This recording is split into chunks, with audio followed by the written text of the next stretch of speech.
नमस्ते प्रणाम, मैं किशोर लाल यादव और मैं हूँ आकांक्षा पुरी। हमारा बहुत प्यारा सा सॉन्ग आ रहा है बोका में। इस सॉन्ग का नाम है लटक छिपा। लटक बोका में। जब चलता है बोका तो कौन है उसको रोकता है।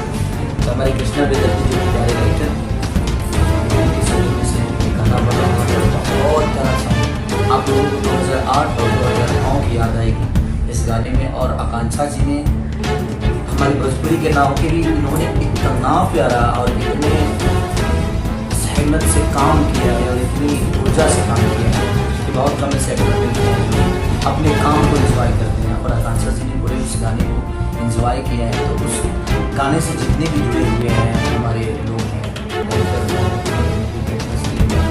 हमारे को एक्टर से लेकर हमारे मेंबर तक, कैमरा मैन से लेकर डायरेक्टर से लेकर उनके साथ रहने वाले हमारे मेकअप दादा से लेकर स्पॉट बॉय तक सबने बहुत मेहनत किया है।